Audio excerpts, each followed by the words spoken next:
عورتوں کو حکم دیا گیا تھا عورتوں کو کہ وہ اپنی زینت کو چھپائیں گی، اپنی خاوند کے علاوہ اپنی زینت کو کہیں ظاہر نہیں کریں گی۔ کیا میں بڑی درد دل سے آپ سے پوچھتا ہوں کہ جو عورت بن سور کے باہر نکلتی ہے یا جو نوجوان صبح تیاری کر کے مہنگا جوڑا پہن کے اور بڑی کریمیں لگا کے اور بڑا اپنے آپ کو تیار کر کے باہر جاتا ہے، تو اس کے دل میں یہ خواہش نہیں ہوتی کہ لوگ مجھے دیکھیں؟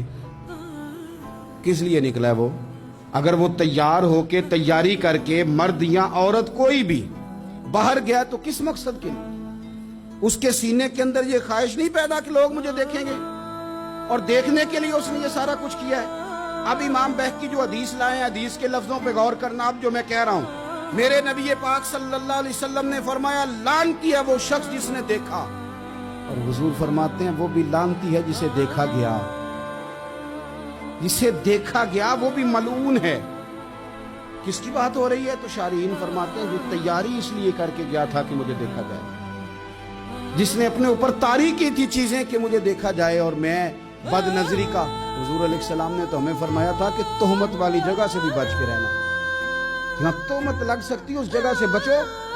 تو چاہیے تو یہ تھا نا کہ بچتی عورتیں بھی، بچتے وہ نوجوان بھی، لیکن اگر تیاری اس لیے کی جائے، میلوں ٹھیلوں بازاروں کا رخ ہی اس لیے کیا جائے کہ ہمیں دیکھا جائے، اور آ کر کے تبصرے کیے جائیں کہ فلانے نے میرا ڈیزائن دیکھا ہے تو دانگ رہ گیا ہے، تو پھر مجھے بتلائیے جب آپ نے تیاری اس لیے کی تھی، جب یہ ساری تباہی آپ نے خود خریدی تھی، تو پھر آپ کس طرح کر کے کسی کو مجرم قرار دیں گے؟ تو کبھی بھی کوئی ایسا ماحول نہ بنائے۔ حکم تو یہ تھا کہ اپنے خامند کے لیے عورت تیاری کرے، غیر کے لیے تیاری نہ کرے۔ اب عورت گھر میں میلے کچیلے کپڑوں میں رہتی ہے، اور جانا ہو تو وہ کہتی ہے مجھے نیا جوڑا چاہیے۔ تو یہ خرابیاں وہ ہیں جو ہماری پیدا کرنا ہے۔